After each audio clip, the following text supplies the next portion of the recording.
Magandang hapon. Mabibilis sa balita kasabay ng uwian, hapunan at pahinga. Mga up-to-date na balita ngayong araw ng Huwebes, garantisadong mabilis lang to.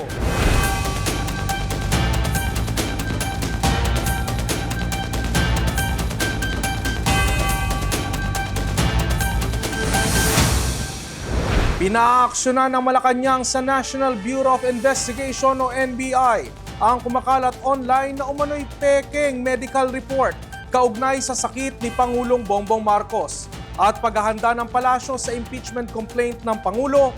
Alamin sa mabilis sa balitang hatid ni Michelle Gilliam.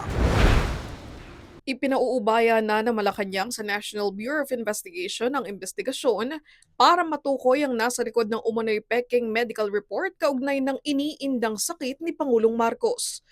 Kasunod yan ang pagkalat sa social media ng isang digital copy ng umano'y resulta ng whole abdomen ultrasound ng Pangulo sa St. Luke's Medical Center sa Quezon City. Dapat lang tignan ito dahil hindi na po biro ang biruin ang kondisyon kalusugan ng Pangulo. Kaya po ang NBI, alam po natin na mabilis umaksyon ng NBI para maimbestigahan kung sino po ang nasa likod dito. Sinabi naman ni NBI spokesperson Attorney Palmer Malyari sa All TV News na nagtungo na sa St. Luke's Medical Center ang ilang NBI agents para mag-imbestiga. Sa kumakalat na medical report, malala umano ang diverticulitis ng Pangulo kaya kinakailangan sumailalim sa operasyon. Mabilis namang pinasinungalingan ng Presidential Communications Office ang report at sinabing hindi ito sumasalamin sa aktwal na kalagayan ng kalusugan ng Pangulo. Giit ng PCO, fully capable ang Pangulo, nagampanan ng kanyang tungkulin at nakatuon sa pagsisilbi sa taong bayan. Naglabas rin ng hiwalay na pahayag ang St. Luke's Medical Center at iginiit na peke ang medical test results na kumakalat online. Anila, mahigpit ang kanilang pagpapatupad ng patient confidentiality at data privacy. Matatandaang dinala ang Pangulo sa naturang ospital noong nakarang linggo dahil sa diverticulitis. Naglabas rin ang PCO ng video ng Pangulo para tiyaking maayos ang kanyang kondisyon. Makikita pa si Marcos na nakikipaglaro sa kanyang aso. Okay na. Ang giling ng mga doktor ko. Binigyan lang ako ng mga gamot. At saka patuloy pa rin yung aking antibiotics. Pero okay na ako. In fact, nakapag-EDC meeting na kami nung Lunes with most of the cabinet. Sa mga nakapansin naman ng kanyang pagpayat, ito raw ay dahil pinagbawalan siya ng kanyang mga doktor na kumain ng solid na pagkain at ilang araw na puro sabaw lang ang kinakain. Simula ng mga ospital, hindi na nakadalo ang Pangulo sa kanyang mga public events at limitado lang sa private meetings. Samantala, kahit nakatakda ng talakayan ng Justice Committee ng Kamara ang dalawang verified impeachment complaints sa kanya sa Lunes, sinabi ni Palace Press Officer Claire Castro na hindi pa nakakabuo ng legal team ang Pangulo para dito. Gayunman, pinuri ni Marcos ang kanyang anak na si House Majority Leader Sandro Marcos sa desisyong mag-inhibit sa impeachment proceedings. Anya, nararapat lamang ito para manatiling patas ang proseso. Michelle Gilliam para sa All TV News, Channel 2. Nadagdagan pa ang bilang ng mga na-recover na bangkay sa lumubog na MV Tricia Kirsten 3. Kanina, nakita ang mga ito na palutang-lutang sa bandang Balok-Balok Island kung saan lumubog ang naturang barko. Narito ang report. 11 bangkay pa ang na-recover sa patuloy na paghahanap sa mga nawawalang sakay ng lumubog na MV Tricia Kirsten 3 sa karagatang sakop ng Basilan. Natagpo ang palutang-lutang ang mga bangkay sa magkasanib na operasyon ng Philippine Coast Guard, mga lokal na pamahalaan at mga mangingisda sa lugar. Ilan sa mga ito ay nakita malapit sa Balok-Balok Island. Kinumpirma pasado alas 11 ng umaga ni Haji Mutamad Mayor Arsina Kahingnano na may 10 cadaver na na-turn over sa Philippine Coast Guard para sa kaukulang dokumentasyon at pagkakakilanlan. Samantala, pinalakas pa ng PCG ang search and rescue operations matapos mag-deploy ng 19 na technical wreck divers at isang remotely operated vehicle o ROV. Pinagtutuunan ng pansin ng technical diving team ang lugar kung saan lumubog ang barko. Inaasahang gagamitin ng ROV upang suriin ang seabed na tinatayang nasa 76 meters o halos 249 feet ang lalim malapit sa Balok-Balok Island. Aminado ang PCG na lubhang mapanganib ang operasyon kaya't wala pang itinakdang timeline. Gayunman, tinitiyak nito na magpapatuloy ang paghahanap hanggang sa matagpuan ang lahat ng nawawala. Sa huling taya ng PCG, umabot na sa 316 ang mga nakaligtas habang tumungtong na sa 29 ang mga nasawi. Nananatili naman bukas ang search and rescue mission ng PCG sa pag-asang may mga nakaligtas pa rin. Kaugnay nito, nilinaw ng Marina na wala namang na-stranded na mga pasahero sa Zamboanga City Port matapos ang nangyaring trahedya. Ayon sa ahensya, may tinatayang 50 pasahero ngayon ang makakaalis mamayang gabi sakay ng mga 2 sasakyang pandagat patungong Hulo-Sulu. May libreng sakay program din ang PCG na BRP Capones para naman sa mga babiyahe pa Zamboanga, Lamitan at Basilan.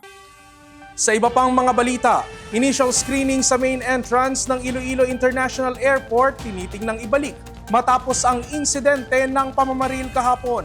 At mahigit 2,000 lindol na itala sa Sultan Kudarat ng PHIVOLCS. Nilinaw naman na hindi ito indikasyon na may paparating na malakas na lindol. Uy, lindol! Mahigit 200,000 swarm earthquake ang naitala ng PHIVOLCS sa Sultan Kudarat ngayong araw. Kaninang umaga lang, 88 ang naitala mula 1.3 magnitude hanggang 5.9 magnitude na lindol. Sa post ng IPC Lebak Kalamansig, makikitang nagbagsakan ang mga tinda nito habang nagtakbuhan palabas ng building ang mga nagbabantay. Nagmistulang ghost town naman ang isang barangay sa Kalamansig matapos ang sunod-sunod na lindol. Sa tala ng DSWD, mahigit 300 pamilya ang pansamantalang lumikas sa kanilang mga tahanan. Nagtayo na ng modular tents ang DSWD Region 12 sa municipal ground sa Barangay Poblasyon Kalamansig, Sultan Kudarat bilang emergency shelter kasunod ng mga sunod-sunod na pagyanig sa bayan simula pa noong 1 linggo. May ibang pamilya naman ang nagtayo ng tent sa gilid ng kalsada at doon na muna pansamantalang tumira habang patuloy ang nararanasang pagyanig. Una nang sinabi ng PHIVOLCS na ang sunod-sunod na earthquake swarm ay sanhi ng stress sa Cotabato Trench at hindi nagdudulot ng mas malakas na lindol. Pinag-aaralan ngayon ng Civil Aviation Authority sa Iloilo na ibalik ang initial screening sa main entrance ng Iloilo International Airport matapos ang nangyaring pamamaril kahapon. Tinanggal ang nasabing screening noong October 2025 para mas mabilis makapasok ang mga pasahero sa loob ng paliparan. Kinumpirma naman ng Iloilo Police Provincial Office na resisting arrest ang nangyaring insidente dahilan para bumunot ng baril ang isa sa mga rumispondeng pulis. Tumanggi kasi ang suspect na sumailalim sa security inspection matapos makita ang patalim sa kanyang bagahe. Dinagdagan din ng CAAP, Airport Police at Office for Transportation Security ang kanilang mga security personnel sa Iloilo International Airport. Patuloy naman ang investigasyon ng OTS at PNP Region 6 sa nangyaring insidente. At sa sports balita, EJ Obiena, wagi ng gold medal sa Internationales Springer Meeting Cup bus sa Germany. At Alex Ayala pasok sa quarterfinals ng Philippine Women's Open. Mabilis sa balitang hatid ni Enzo Laca. Will this be beautiful or brutal for him tonight? 577, second try. Can he join Bloon? Yes, he can. Napasayaw sa tuwa si Pinoy pole vaulter EJ Obiena matapos itong maklear ang 5.77 meter bar para manalo ng gintong medalya sa Springer Meeting Katbus sa Germany. Kasamang nagwagi ni Obiena si Men of Blue ng Netherlands. Parehong na-clear ng dalawang atleta ang 5.77 meters pero nabigong i-clear ang 5.84 meters sa 3 attempts. Another match point.